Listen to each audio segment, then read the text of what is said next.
Good evening. I'm James Exum, also known as Sakshi. Today is October the 5th, and the time is approximately 8:20 in the evening. I'm at my home in South Austin, and I'm about to produce a new video on the subject of yoga philosophy. This will be number 60, I believe, maybe 61 in my series that are being posted on YouTube. This one has to do with unraveling the workings of the mental apparatus. Now, when I say mental apparatus, what I'm talking about the id, the ego, the superego, the psyche, the soul,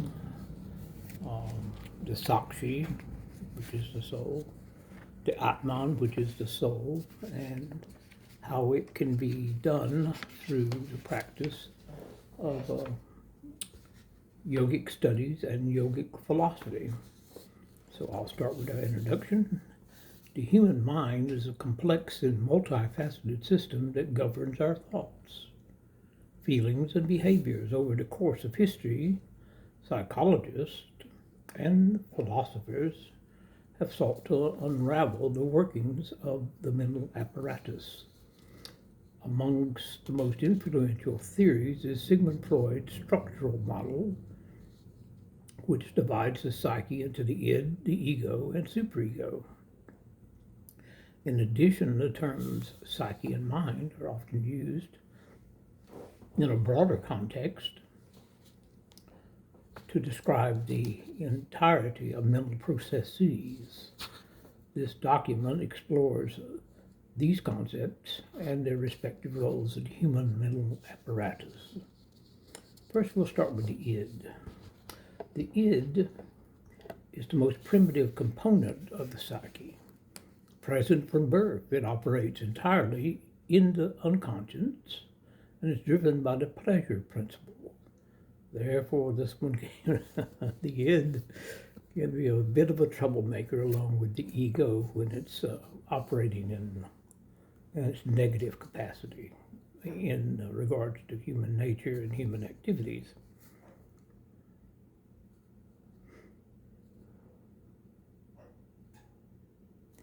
It's driven by the pleasure principle, seeking immediate gratification of basic instincts and desires such as hunger, thirst, and sexuality. The id does not consider reality or morality. It is impulsive and irrational, focused solely on the fulfilling of its wishes. So how do we go about bringing this untamed id, sort of like a Mustang horse, untrained horse, under our control? How do we do that? Well, that actually is going to be explained in my next discourse in full. It will be explicitly explained in the next one. This is just like a warm-up for the next discourse, but it's good to get these faculties and these functions down and explained to you ahead of time. That way I won't have to repeat them so much. I will briefly pass over them and I will mention them in passing, but they will not be the entirety of the next discourse. They will just simply be components. Next, we'll move to the ego. The ego develops to mediate between the unrealistic demands of the id and the realities of the external world. Now, to most of you that are not well versed in the subject of psychology and psychiatry, that might come as a surprise to you that it mediates between the unrealistic demands of the id and the realities of the external world. Most of us think of ego as just being overblown or self-fulfilling or boastful or whatever. Well, it can be. That's the negative aspects I was speaking of a few moments ago. Operating on the reality principle, the ego is responsible for rational thought, problem solving, and decision making. Most people, again, would be a bit surprised hearing that for the first time. You may be hearing it for the first time. It is partial consciousness and partly unconscious. But it helps us navigate social norms and expectations while still satisfying basic needs in social appropriate ways. The ego acts as the executive of the personality, balancing the desires of the id and the constraints of the superego. Well, we've already learned what the id is, and we've briefly learned what the ego is as a synopsis. It mentioned the superego, so let's move to that one. The superego represents the internalized moral standards and ideals acquired from parents and society. It strives for protection and perfection and judges our actions, thoughts, and feelings. The superego consists of two parts: the conscience, which punishes misbehavior with feelings of guilt, and the ego ideal, which rewards good behavior with feelings of pride. Often in conflict with the id, the superego works to suppress unacceptable urges and guides the ego towards moral and ethical decisions. So the superego comes across as more of the executive function of all of these mental apparati, but more so when it deals with, in a heroic manner, with the ego's misbehavior. So the next one on our little list here is the psyche. And this is I'm reading from my notes from a paper a discourse I created in the last few days, in the last 72 hours. The psyche. The term psyche refers to the totality of the human mind, consciousness and unconsciousness. In Freudian theory, the psyche encompasses the id, ego, and superego. More broadly, it includes all aspects of mental life: thoughts, emotions, memories, perceptions, and, turning the page, motivations. The psyche is the seat of personality and individuality, shaping how each person experiences and interacts with the world. So it's like an interfacing mechanism. The mind. The mind is a general term for the center of consciousness, thought, and perception. It includes cognitive functions such as reasoning, memory, and imagination, as well as emotional and volitional processes. The mind is not limited to its conscience. It also encompasses unconscious mechanisms that influence behavior and experience.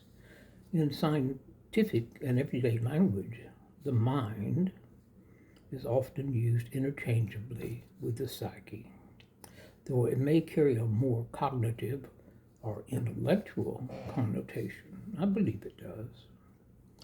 So now we have an interplay amongst all of these components here. And I'm going to go into that a teeny bit for us. The id, ego, superego constantly interact within the psyche, shaping our thoughts, feelings, and actions. The ego must negotiate between the impulsive demands of the id, the moral constraints of the superego, and the realities of the external world. This dynamic interplay can lead to internal conflict, which is often resolved through defense mechanisms such as repression, denial, or rationalization. They're called defense mechanisms because that is how they're viewed by the scientific community, more especially those with their PhDs in psychology and their degrees in psychiatry. The mind, as the functional output of psyche, reflects the outcome of these internal processes and guides our behavior and mental life. So following up on that, I'm going to read this to you. The human mental apparatus is rich and intricate, is a rich and intricate system composed of various elements, each with its own role and function. Understanding the id, the ego, the superego, the psyche, and the mind helps illuminate the underlying forces that drive our behavior and shape our personality. These concepts remain foundational in psychology and continue to influence contemporary thought about human nature and mental health. So any imbalance in there can lead to a problem with your mental health, so to speak. And I actually am reading this to you backwards, in a backward manner, because the beginning I'm leaving to the end, the introduction, so to speak. And so now I'm going to read that to you. But I wanted to get those basic functions and their titles and their roles in your mental health and your mental activities down first, those definitions down first, because it will help you in understanding what I'm about to read to you. We'll start again. To enable the soul to become the master of all functions within the human mental apparatus, a structured plan can be established that integrates spiritual awareness with psychological development. The following steps outline the transformative approach. This is a synopsis of what I will be speaking of at length in the next video that will follow this. They won't be video 1 and 2 or episode 1 and 2. They will stand independently, but they are co-joined because of the nature of the subject matter. So self-realization and inner awareness initiate regular practices such as meditation, journaling, or mindfulness to cultivate a deeper sense of self and connect with one's innermost essence. Well, your innermost essence is your soul. Now, this is where the psychology of yoga comes into play. The soul is part of the psychology of yoga, a major part. This strengthens the soul's presence and nurtures clarity in distinguishing its voice from that of the id, ego, and superego. Value alignment. This helps define core values and purposes inspired by the soul. Then unconsciously integrates these into daily decision making. In other words, once you bring the soul into your daily life and your daily work and your daily habits, be they chores around the house or dealing with a project at work, or in college, finishing a paper that's been assigned to you, writing a paper, so to speak, or if you're just, a regular blue-collar job, it'll help you organize and define the necessary steps of the activities that you need to deal with on either a minute-to-minute, hour-to-hour, or work-day basis. This is divine course values and purposes inspired by the soul, then consciously integrate these into daily decision making. This helps the superego uphold empathy and morality guided by higher intention rather than rigid or external standards. And this may be accomplished by balanced meditation. Teach the ego to act as an agent of the soul by meditating between desires and morals, which is the desires are the id, the morals are the superego, with wisdom and compassion. This involves ongoing reflection and adjustment to ensure the ego serves the soul's vision, not just immediate gratification or social conformity. That bears repeating. This involves ongoing reflection and adjustment. There's the key word here. That's the highlighted word in yellow, so to speak. To ensure the ego serves the soul's vision, not just immediate gratification or social conformity. So here Earlier I mentioned that the ego can be like an untamed horse, and I mentioned that I would briefly touch on it, how to deal with that in this discourse, and this is what I'm doing right now for you and for myself to understand fully, to ensure the ego serves the soul's vision. You see, the soul is eternal. It's outside of space and time, like Brahman, the creator, is. It's a spark of the divinity on loan to you, and in Sanskrit it's called the Atman. So it really is the power within the body as far as proper ethical, moral, and logical decision making. The next is desire transformation. Well, again, here's the ego. It's got its own little desires, sometimes negative, sometimes positive. So when we deal with that subject, that's done by channeling the id's impulses through soulful creativity, constructive pursuits, and fostering healthy outlets for passion, healthy outlets, and ambition that align with one's deeper purpose. What do I mean by healthy outlets? Well, I'm not going to get into it on a personal level, because there are personal ways that you have an outlet for your passions, but there are also unhealthy outlets, such as having someone that wants to exchange their participation in your sexual activities for either money, I'll just say it, money, or possessions that you may own, or moving in with you, and that's not love, that's lust, and that's their egos are in high gear working to obtain what you have worked so hard for. So that's an unhealthy outlet. So now we will continuously evaluate how the psyche, mind, and all aspects of the mental apparatus are functioning, using soul-guided intentions to harmonize these components, promoting authentic growth and well-being. Through these steps, the soul assumes a guiding role over the id, ego, superego, psyche, and mind, leading to a more harmonious, purposeful, and fulfilled existence. This plan recognizes that mastery is an ongoing process requiring patience, self-compassion, and a commitment to personal evolution. And I'm going to read a couple of more paragraphs and then I'm going to stop.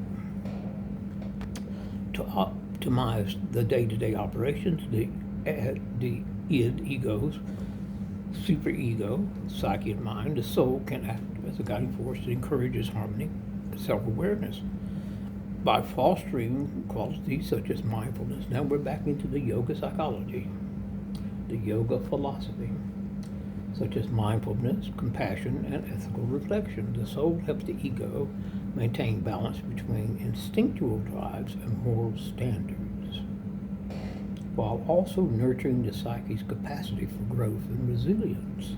Engaging in regular self-reflection, meditation, and conscious decision-making allows the soul to gently influence and elevate the actions of each component, promoting a more integrated and a better approach to life with a better purpose.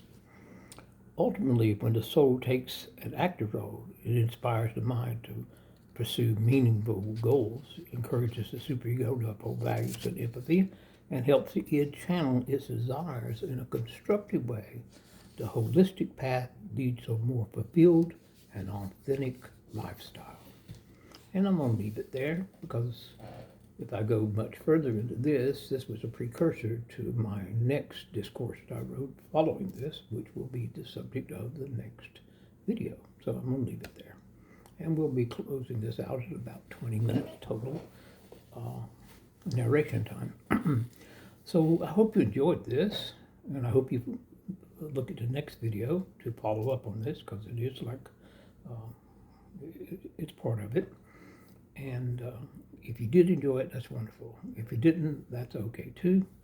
But I do want you to be good to yourself, your friends, your family, strangers, and keep the faith, because all the turmoil that's happening in the world right now, especially in America, with the financial aspects and the government shutdown and just all the negative activities happening out there.